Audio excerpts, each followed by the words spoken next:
হাজার বছর পুরনো একটি সোনার পাহাড় রয়েছে। এই পাহাড়ের সন্ধান পায় প্রথমে এই লোকটার দাদা। এরপর এই লোকটা যখন সোনার পাহাড়ে খোঁজ করতে যায় তখন ঘটে যায় তার সঙ্গে অশরীরীয় কিছু ঘটনা। ওই পাহাড়টি ঘিরে রেখেছিল কিছু আত্মারা। এখানে যত মানুষ আসতো তাদেরকে কোনো না কোনোভাবে মৃত্যুবরণ করতে হতো। কিন্তু এই লোকটা ইংরেজদেরকে সাথে নিয়ে সোনার পাহাড় উদ্ধার করার জন্য উঠে পড়ে লাগে। তারা কি শেষমেশ ওই সোনার পাহাড়টি খুঁজে পেয়েছিল? জানতে হলে পুরো ভিডিওটি দেখতে হবে। মুভি শুরু হয় 1850 সালে, যেখানে আমরা একজন ইংরেজকে দেখতে পাই যে তার দল নিয়ে এখানে তদন্ত করতে এসেছিল। তদন্ত করার সময় তারা জানতে পারে এই জঙ্গলে একটি সোনার খনি রয়েছে এবং এই সোনায় ইংরেজ ক্লেমেন্ট পেতে চায়। তখন গ্রামের এক জমিদার আসে এবং ক্লেমেন্ট সেই জমিদারের কাছে এই সোনার ব্যাপারে জানতে চায়। জমিদার তাকে বলে সেখানে অদ্ভুত ধরনের আত্মারা বসবাস করে। কিছুদিন আগে 5 জন লোক সেখানে গিয়েছিল এবং 5 জনই মারা গেছে। কিন্তু ক্লেমেন্ট কারো কথাই শুনতে চায় না। সে যে কোনো মূল্যেই ওই স্বর্ণ পেতে চায়। এরপর আমরা দেবপুর নামের একটা ছোট্ট গ্রামকে দেখতে পাই। সকালে গ্রামের সব লোকজন মাঠে কাজ করতে চলে যায় এবং এই জমিগুলো ছিল জমিদারের। গ্রামের সবাই জমিদার হয়ে কাজ করত। কিন্তু এই গ্রামে একটা পরিবার আছে যারা শ্রমিক হিসেবে কাজ করতো না। তারা ছিল থাঙ্গালার পরিবার। একদিন থাঙ্গালা যখন ঘুমাচ্ছিল তখন অদ্ভুত রকমের স্বপ্ন দেখছিল। স্বপ্নে সে কয়েকজনের সঙ্গে লড়াই করছিল। তখন তার স্ত্রী গঙ্গা তাকে জাগানোর চেষ্টা করে। যেহেতু সে স্বপ্নের মধ্যে ছিল, সে তার পরিবারের লোকদেরকে মারার চেষ্টা করতে থাকে। তারপর গঙ্গা তাকে মারতে শুরু করে এবং বলে প্রথমে তুমি স্বপ্ন থেকে বের হও। এরপর তার স্বপ্ন ভেঙে যায়। থাঙ্গালার 5টি সন্তান ছিল, যার মধ্যে একজন ছিল ছেলে আর 4 জন ছিল মেয়ে। তার ছেলেটির নাম ছিল অশোক। তাদের নিজেদের জমি আছে বলে তারা অন্যের জমিতে কাজ করতে চায় না, কিন্তু বাকিদের অন্যের জমিতে চাষাবাদ করতে হয়। মাঠে যাওয়ার আগে তার স্ত্রী গঙ্গা তাকে বলে ফসল কাটার পর আমাকে কিছু কাপড় কিনে দিতে হবে। অন্যদিকে গ্রামে গঙ্গু নামের একজনকে দেখানো হয়। সে বিশ্বাস করত যদি সে ব্রাহ্মণ হতে পারত তাহলে মরার পরে স্বর্গে যেতে পারত। এর জন্য সে গ্রামের বাচ্চাদেরকে শেখাতে থাকে যে তাদেরকে মাংস খাওয়া উচিত নয় এবং অন্য লোকদের সঙ্গে মেলামেশা করা উচিত নয়। থাঙ্গালার ছেলে অশোক এইসব দেখে খুবই অবাক হয়ে যায় এবং সে কিছুই বুঝতে পারে না। তারপর দেখি তার পরিবার মাঠে গান গাইতে থাকে এবং তারা তাদের জীবন নিয়ে খুবই সুখী ছিল। তখন জমিদারের স্ত্রী মাঠে কাজ দেখতে আসে এবং তারা গ্রামবাসীদেরকে বলে এই সব জমি আমাদের ছিল, কিন্তু জমিদারেরা আমাদের কাছ থেকে সব জমি কেড়ে নিয়েছে। রাত হয়ে গেলে গ্রামের সবাই মাঠেই ঘুমাতে থাকে। এরপর তার সন্তানেরা হাতের গল্প শোনার জন্য বায়না ধরে। থাঙ্গালা তাদের গল্প শোনাতে শুরু করে।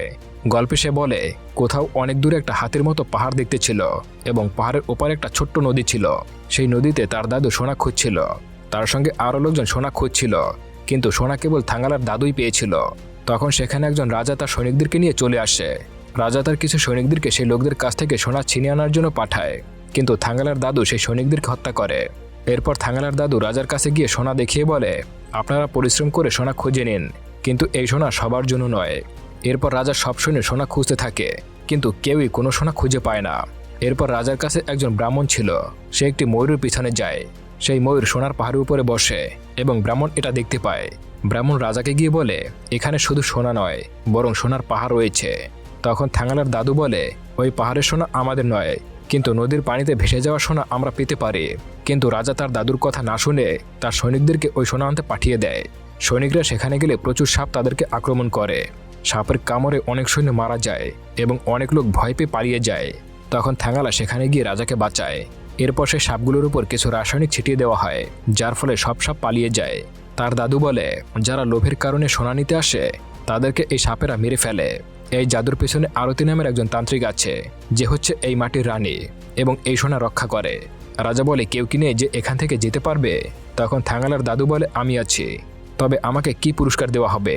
এরপর সে বলে যদি আমি চাই তাহলে আমাদের কাছ থেকে যেসব জমি কিনে নেওয়া হয়েছে তা ফেরত দিতে হবে, যা তোমরা বড় জাতের লোকদেরকে দিয়েছ। রাজা এই শর্ত মেনে নেয়। এরপর থাঙ্গালার দাদু তার সঙ্গীদেরকে নিয়ে সেই সোনার কাছে চলে যায়। আরতি তার লোকজনকে নিয়ে সামনে চলে আসে। তারপর তাদের মধ্যে প্রচণ্ড যুদ্ধ শুরু হয়। থাঙ্গালার দাদু আরতিকে রশি দিয়ে বেঁধে ফেলে এবং তাকে নিয়ন্ত্রণে নিয়ে আসে। এরপর রাজা তার দাদুকে সেনাপতি বানিয়ে দেয়। কিছু সৈন্য সেখানে গিয়ে সোনা নিয়ে আসে, কিন্তু সোনার দিকে তাকিয়ে তারা দেখে এটা কেবল বাইরে থেকে সোনা, ভেতরে শুধুমাত্র মাটি। রাজা তার দাদুর কাছে গিয়ে তাকে বকাঝকা করে আর তাকে মন্ত্রী পরিষদ থেকে সরিয়ে দেয় এবং বলে তুমি আমাদের সঙ্গে প্রতারণা করেছ, এখানে কোনো সোনাই নেই। থাঙ্গালার দাদু বলে এটা আরতির জাদু এবং এটি সেই মূর্তির কারণেই হচ্ছে। আসলে সেখানে গৌতম বুদ্ধের একটি মূর্তি ছিল। রাজা তার তলোয়ার দিয়ে মূর্তিটির মাথা কেটে দেয়। এটা দেখে আরতি খুবই রেগে যায়। তখন সে এমনভাবে চিৎকার করতে থাকে সেখানে উপস্থিত সকলের কান ফেটে যেতে থাকে এবং তার চিৎকার সহ্য করতে পারে না। দাদা তার তলোয়ার দিয়ে আরতির পেট কেটে দেয় এবং তার রক্ত মাটিতে গড়িয়ে পড়ে। কিছুক্ষণের মধ্যেই সেই রক্ত সোনায় পরিণত হয়ে যায় এবং সেই সোনা রাজা নিয়ে নেয়। এভাবেই তার সন্তানদেরকে এই গল্প বলছিল যে এই সব জমি তাদের ছিল। তারপর মধ্যরাতে কেউ এসে থাঙ্গালার ক্ষেতে সব ফসল পুড়িয়ে দেয়। তার পরিবার এই আগুন নেভানোর চেষ্টা করে, কিন্তু আগুন এতটাই বেশি ছিল যে তারা কিছুই করতে পারেনি এবং সমস্ত ফসল পুড়ে যায়। যখন ফসল কাটার সময় হয়ে আসে, জমিদার তাদের কাছ থেকে ট্যাক্স নিয়ে থাকে, কিন্তু এবার থাঙ্গালার কিছুই দেওয়ার ছিল না এবং জমিদার তাকে শাস্তি দিতে শুরু করে। তখন জমিদার তার সমস্ত জমি দখল করে নিয়ে নেয়, আর থাঙ্গালাদের বাকি গ্রামবাসীদের মতো জমিদারের ক্ষেতে কাজ করতে শুরু করতে হয় যতদিন না সে জমিদার ঋণ শোধ করতে পারে। কিন্তু আসল ব্যাপারটা ছিল এই জমিদারের সব পরিকল্পনা ছিল, কারণ অনেক আগে থেকে জমিদারের নজর ছিল থাঙ্গালার ক্ষেতের উপরে। এরপর থাঙ্গালার পরিবার জমিদারের ক্ষেতে কাজ করতে শুরু করে, কিন্তু জমিদার তাদেরকে ঠিকঠাক মতো মজুরি দেয় না, তাদের শুধু বেঁচে থাকার মতো অল্প কিছু খাবার দেয়। একদিন ব্রিটিশ অফিসার ক্লেমেন্ট সেখানে আসে। ক্লেমেন্টের লোকেরা সব গ্রামবাসীদেরকে বলে, তোমাদের পূর্বপুরুষরা এখানে লুকানো সোনা খুঁজতে চেষ্টা করেছিল, এখন ক্লেমেন্ট সাহেব সেই সোনা খুঁজে বের করার চেষ্টা করবেন, এই জন্য তিনি তোমাদের সাহায্য চান। এটা শুনে গ্রামবাসীরা সেখান থেকে পালাতে শুরু করে, কিন্তু থাঙ্গালা সেখানে দাঁড়িয়ে থাকে। পরে গঙ্গা এসে তাকে টেনে নিয়ে যায়। ক্লেমেন্ট লোকদেরকে আরও বলে যে যতদিন আমি তোমাদের দিয়ে কাজ করাবো ততদিন মজুরি আমি তোমাদেরকে দেব। রাতে থাঙ্গালা গঙ্গাকে বলে, আমি অফিসারের সঙ্গে যাব, কারণ জমিদারের জমিতে আমরা কাজ করছি কিন্তু কোনো মজুরি পাচ্ছি না। তার সঙ্গে গেলে আমি কিছু অর্থ উপার্জন করতে পারবো এবং আমাদের ঋণটাও শোধ করতে পারবো, উপরন্তু আমরা কিছু সোনাও পেতে পারি। এভাবে গঙ্গাও রাজি হয়ে যায়। এর পরের দিন গ্রামের কয়েকজন ক্লেমেন্টের সঙ্গে সোনা খুঁজতে বের হয়ে যায়। তাদের মধ্যে থাঙ্গালা, গঙ্গু এবং একজন উদর নামের লোক ছিল। ক্লেমেন্টের সাথে তার ছেলে উইলিয়ামও আসে। কিছুক্ষণের মধ্যে উইলিয়াম এবং থাঙ্গালা ছেলে অশোকের সঙ্গে তার বন্ধুত্ব হয়ে যায়। এরপর তারা সবাই যাত্রায় বেরিয়ে পড়ে। গ্রামের এক লোক তাদের সঙ্গে যাচ্ছিল। সে সেখানে যাওয়ার পথে মাঝপথে পালিয়ে যায়। সামনে এগিয়ে যাওয়ার পর তারা একটা নদী দেখতে পায়। তাদের সেই নদী পার হতে হবে। যখন তারা নদীর ভেতরে যায়, থাঙ্গালা অনুভব করে কেউ যেন তাদের সাথে আছে। হঠাৎ সে পানির নিচে আরতিকে দেখতে পায়। সে ভয় পেয়ে যায় এবং তার পা দুটো পাথরের মধ্যে আটকে যায়। পরে গাঙ্গু তাকে সাহায্য করে এবং অনেক কষ্ট করে তার পা বের করে আনে। এই ঘটনার পর ক্লেমেন্ট রেগে গিয়ে তাকে কথা শোনাতে শুরু করে, কারণ ওই রাস্তা দিয়ে যাওয়ার পরামর্শ সেই দিয়েছিল। এদিকে যাওয়ার সময় সে একটা হাতের মতো পাথর দেখতে পেয়েছিল, যা সে তার সন্তানদেরকে গল্প বলতো। সে ক্লেমেন্টকে বলে যে আমাদের এই পথে যেতে হবে, কিন্তু ক্লেমেন্ট তার কোনো কথাই বিশ্বাস করে না। এরপর তারা সব জায়গায় খনন করতে শুরু করে এবং পানির নিচেও সোনা খুঁজতে থাকে, কিন্তু কোথাও সোনা খুঁজে পায় না। তারা অনেকদিন ধরে মাটির নিচেও খনন করতে শুরু করে, কিন্তু একটা টুকরো সোনা পায় না। তখন ওইখানে অশোক একটি বুদ্ধের মাথা খুঁজে পায় এবং তাকে জানায় যে তার পূর্বপুরুষদের সময় এই দুর্ঘটনা হয়েছিল।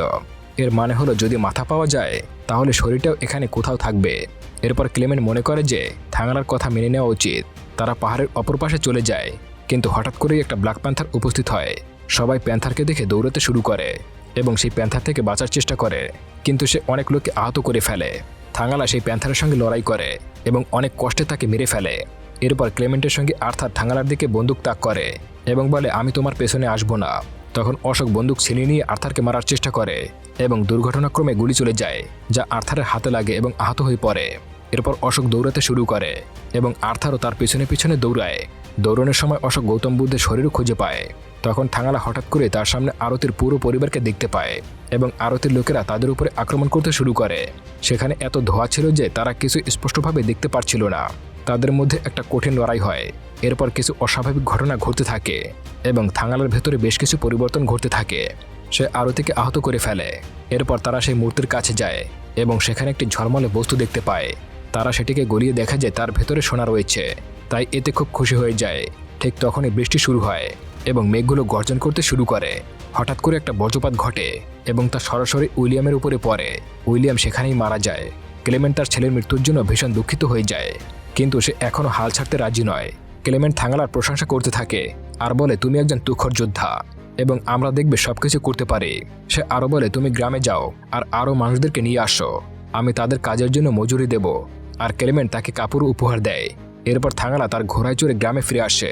সেখানে সে প্রথমে জমিদারের কাছে গিয়ে সব ঋণ পরিশোধ করে এবং নিজের জমি পুনরায় ছিনিয়ে আনে। এভাবে তার পরিবারে সুখ ফিরিয়ে আনে। এরপর থাঙ্গালা গ্রামবাসীদেরকে বোঝানো শুরু করে যে ওই স্থানে অনেক সোনা রয়েছে। যদি আমরা ক্লেমেন্টের সঙ্গে কাজ করি তাহলে সে আমাদেরকে অনেক টাকা মজুরি দেবে, সেই সঙ্গে আমরা কিছু সোনাও পেতে পারি। সিদ্ধান্ত আপনাদের হাতে। আপনারা কি এই জমিদার হয়ে কাজ করবেন নাকি ক্লেমেন্টের সঙ্গে কাজ করে ভালো মজুরি উপার্জন করবেন? সে তার গ্রামের লোকদের জন্য কাপড় এবং মিষ্টি নিয়ে আসে। এভাবে সে সকল গ্রামবাসীর মন জয় করে ফেলে এবং তারা সবাই ওইখানে চলে যায়। যখন সে সেখানে যায় তখন দেখতে পায় ক্লেমেন্টের সৈন্যরা অলরেডি সেখানে পৌঁছে গেছে। থাঙ্গালা লোকজন বলে হঠাৎ করে অশোকের কি হলো, সে ক্লেমেন্টের লোকদেরকে হত্যা করতে শুরু করেছিল, তাই তারা তাকে আটকে রেখেছে। থাঙ্গালা তার ছেলেকে মুক্ত করে আর বলে ক্লেমেন্টের কাছে ক্ষমা চাও। ক্লেমেন্ট তখন বলে আমি জানতাম না এটা তোমার ছেলে। এরপর ক্লেমেন্ট সকলের উদ্দেশ্যে বলে থাঙ্গালা তোমাদেরকে ঠিকই বলেছে, তোমরা যদি আমার হয়ে কাজ করো তাহলে ভালো মজুরি পাবে। কিন্তু ক্লেমেন্টের এক অনুসারী ভুল ট্রান্সলেট করে জানায় আজ থেকে তোমরা সবাই ক্লেমেন্টের দাস হয়ে থাকবে। তবে থাঙ্গালা সেসব বুঝতে পারে আর গ্রামবাসীদেরকে বোঝায় যে ক্লেমেন্ট এরকমের কথা বলেনি। রাতে যখন তারা খেতে বসে তখন গঙ্গা অনুভব করে অশোক কেমন যেন একটা অদ্ভুত আচরণ করছে। গঙ্গা থাঙ্গালাকে বলে তুমি নিশ্চয়ই আমাদের কাছ থেকে কিছু লুকাচ্ছ। এই সময় অশোক কেমন একটা অদ্ভুত আওয়াজ করে ফেলে। আসলে তার ভেতরে আরতির আত্মা ঢুকে পড়েছে। সে বলে তোমরা এখান থেকে চলে যাও, না হলে এখানে লাশের স্তূপ হয়ে যাবে। পরের দিন সকালে সবাই কাজে লেগে পড়ে আর ক্লেমেন্ট দিন শেষে সবাইকে মজুরি বুঝিয়ে দেয়। কিছুদিন পর ক্লেমেন্টের লোকেরা এটা বলে যে এখানে কোনো সোনা নেই, আমাদের শুধু শুধু টাকা আর সময় নষ্ট হচ্ছে। একদিন আর্থার পাহাড়ের উপরে ঝকঝকে কিছু একটা দেখতে পায়। এরপর যখন সে সেটিকে তুলতে যায় তখন একটা সাপ এসে তাকে কামড়ে দেয়। থাঙ্গালা ঠিক তখনই সেখানে চলে আসে আর সাপটিকে মেরে ফেলে আর আর্থারকে প্রাথমিক চিকিৎসা দিতে থাকে। হঠাৎ করে সেখানে অনেক সাপ চলে আসে আর একটা সাপ তার ছোট মেয়েকে কামড়ে দেয়। তার মেয়ের মৃত্যুতে সবাই শোকাহত হয়ে পড়ে এবং 2 থেকে 3 দিনের জন্য কাজ বন্ধ করে দেয়। এক সন্ধ্যায় থাঙ্গালার কাছে এক বৃদ্ধ লোক আসে। সে বলে তোমার কি জানা নেই তোমার দাদাই আরতিকে মেরেছিল এবং তার রক্তের কারণে এখানে সোনা তৈরি হয়েছিল। এর জন্য সেই আরতির আত্মা আজও এই জায়গা পাহারা দিচ্ছে। যদি তুমি সেই মেয়েটিকে হত্যা করতে পারো তাহলে এখানকার সব সোনা তোমাদের হয়ে যাবে। কিন্তু থাঙ্গালাইতে সম্মতি দেয় না। সে খুন খারাপি করে সোনা পেতে চায় না, সে নিজে পরিশ্রম করে সোনা পেতে চায়। পরের দিন আবারও খনন কাজ শুরু করা হয়, কিন্তু ক্লেমেন্ট নতুন একটা আদেশ চালু করে। যখন সোনা পাওয়া যাবে তখনই তাদেরকে মজুরি এবং খাবার দেওয়া হবে। কাজ করতে করতে কিছু মানুষ ক্ষুধা আর তৃষ্ণায় মারা যেতে শুরু করে এবং সেই রাতে তাদের সব কয়টা কুঠুরিতে আগুন জ্বালিয়ে দেওয়া হয়। সকালে গ্রামের সব লোকেরা গ্রামের দিকে ফিরে যায়, কিন্তু থাঙ্গালা তাদেরকে থামানোর চেষ্টা করে। সে বলে ওখানে থাকা একটা পাথর আছে, যদি আমরা সেটাকে গলাতে পারি তাহলে ওর ভেতর থেকে সোনা আসতে পারে। একটু পরে সেখানে ক্লেমেন্ট এবং তার লোকেরা চলে আসে। গ্রামের সকল লোকদেরকে বন্দুক তাক করে আর বলে তোমরা সবাই এখন আমার দাস, আমার হুকুম মতো এখানে কাজ করতে হবে। হঠাৎ করে তারা দূরে একটা মহিষ দেখতে পায় আর সবাই সেই মহিষটার দিকে দৌড়াতে শুরু করে। থাঙ্গালা সেই মহিষ দিয়ে তার পুরো গ্রামের ক্ষুধা মিটায়। এরপর সবাই কাঠ সংগ্রহ করে এবং সেটা এক পর্যায়ে পুড়ে যায়। তখন থাঙ্গালা সেই পাথরের ভেতরে আরতিকে দেখতে পায়। আরতি তাদেরকে বোঝায় যে তারা ভুল করছে, কিন্তু কে শোনে কার কথা। পাথরের মধ্যে একটা গর্ত ছিল, সেখানে অনেক মানুষ পড়ে যায়। সেই গর্তটি দেখে বোঝা যায় এটি অনেক পুরনো সময়ের গর্ত। এরপর তারা গর্তের ভেতরে অনেক সোনা দেখতে পায়। যখন ফারদা এবং তার স্ত্রী সোনা নিতে যায় তখন ক্লেমেন্ট বলে ওঠে এই সোনা সব আমার, কেউ এটিকে স্পর্শ করবে না। এরপর ক্লেমেন্ট তাদের দুজনকে গুলি করে মেরে ফেলে। এরপর ক্লেমেন্টের এক লোকের সঙ্গে গাঙ্গুর মধ্যে ঝগড়া শুরু হয়ে যায়। এরপর গাঙ্গু সেই লোকটিকে মেরে ফেলে। তখন থাঙ্গালা বলে এগুলো সোনা নয়, সোনার মতো দেখতে মাটি। তখনই আরতি তার লোকজন নিয়ে সেখানে আসে। আরতি বলে আমি তোমাদের থামানোর জন্য অনেক চেষ্টা করেছি, কিন্তু তোমরা কেউ শোনোনি। এরপর আরতি তার শক্তি প্রদর্শন করতে শুরু করে এবং কখনো দিন কখনো রাত করতে শুরু করে। আরতি তখন তাদের সবাইকে একটা ফ্ল্যাশব্যাক দেখায়, যেখানে 5ম শতাব্দীতে কিছু লোক এখানে আসে তাদের জীবন কাটাতে। তখন আরতি তার স্বামী এই জমিগুলো দেখাশোনা করত। তখন এই জমিতে কিছু সোনা ছিল। যখন আরতি তার স্বামী জানতে পারে যে কিছু লোক এই সোনা চুরি করতে এসেছে তখন তাদের মধ্যে যুদ্ধ শুরু হয়ে যায়। সেই লোক তার হাজবেন্ডকে ধরে নিয়ে যায় এবং তাকে দিয়ে সোনা উত্তোলন করায়। এভাবেই প্রজন্ম থেকে প্রজন্ম এই কাজ চলতে থাকে। এরপর থাঙ্গালা বুঝতে পারে তার কোন পক্ষে যাওয়া উচিত। ঠিক তখনই ক্লেমেন্ট আরতিকে হত্যা করার চেষ্টা করে। থাঙ্গালা তখন ক্লেমেন্টকে মেরে ফেলে আর আরতির কাছে ক্ষমা চায়। সে বলে তুমি যদি আমাদেরকে কিছু সাহায্য করো তাহলে আমাদের গ্রামের জীবন বদলে যাবে। যদি তুমি আমাদেরকে একটুখানি সোনা দাও তাহলে আমাদের জীবন সফল হবে। আরতি তাকে সামান্য সোনা দিয়ে দেয় আর থাঙ্গালা তখন গুহা থেকে বাইরে বেরিয়ে আসে। এরপর তার গ্রামের লোকদেরকে সেই স্বর্ণ দেখায়। সে বলে এখন আমাদের জীবন সুখের হয়ে যাবে। এরপর কিছু ব্রিটিশ সেনাবাহিনীর সামনে আসে। এদিকে গ্রামবাসীরাও তাদের বিরুদ্ধে লড়াই করার জন্য প্রস্তুত ছিল। গ্রামবাসীরা তাদের সবাইকে মেরে তাড়িয়ে দেয়। এভাবেই এই গল্পটা শেষ হয়ে যায়। বন্ধুরা, কেমন লাগলো আজকের গল্পটি? ভালো লাগলে চ্যানেলটি সাবস্ক্রাইব করুন আর এই ধরনের ভিডিও দেখতে চাইলে আমার চ্যানেলটি ভিজিট করুন। আর আপনি যদি অলরেডি সাবস্ক্রাইব করে থাকেন তাহলে অসংখ্য ধন্যবাদ।